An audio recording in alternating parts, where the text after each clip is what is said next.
ఆ తర్వాత ఈ సంగీత పిచ్చిలోనే నేను కమర్షియల్ మ్యూజిక్ డైరెక్టర్ అండి. I'm not a classical music director. I'm telling you now.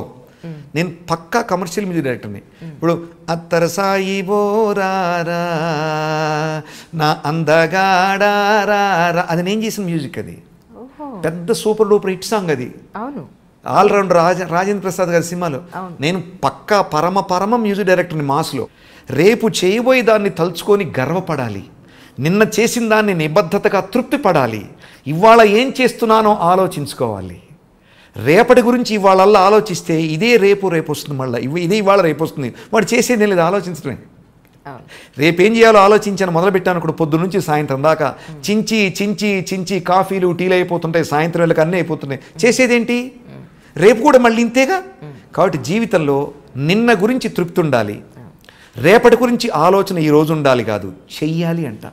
రేపటి గురించి ఆలోచిస్తే ఇవాళ చేసేది ఏంది? బూడిదా. ఇవాళ నువ్వు చేయదలుచుకున్నది చెయ్యి, కొద్దిగా రేపటి గురించి ఆలోచించు, తర్వాత నిన్నే రేపు వస్తుందండి. నీకు రేపు అనేది కొత్తగా ఏమి రాదు, నిన్ననే మళ్ళీ రేపు వస్తుంది. అలానే నేను నమ్మే సూత్రం ఏంటంటే నా గతమే నా భవిష్యత్తు.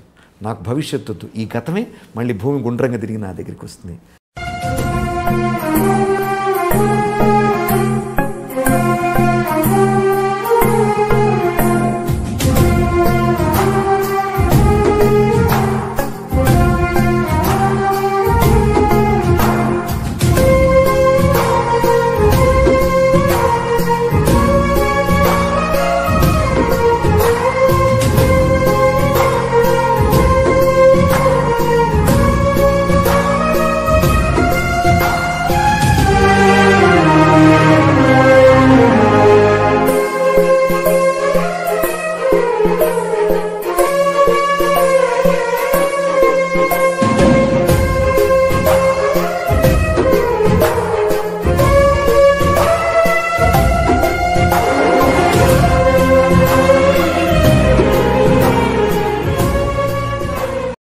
వీణాపాణి గారు సంగీతంలో ఒక వినూత్న ప్రయోగం చేశారు.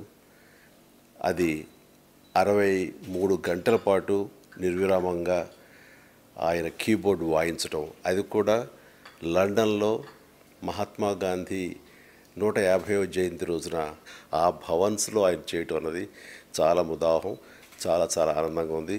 ఈ సందర్భంగా ఆయనకి Guinness book of world records ఆ విధంగా రావటం అన్నది ప్రతి తెలుగువాడు చెప్పాలి, ప్రతి భారతీయుడు కూడా, ముఖ్యంగా ఈ సంగీత ప్రపంచంలో ఉన్న ప్రతి ఒక్కరు కూడా గర్వించదగ్గటువంటి విశేషం. ఈ సందర్భంగా వీణాపాణి గారికి మనస్ఫూర్తిగా నా శుభాభినందనలు తెలియజేస్తున్నాను.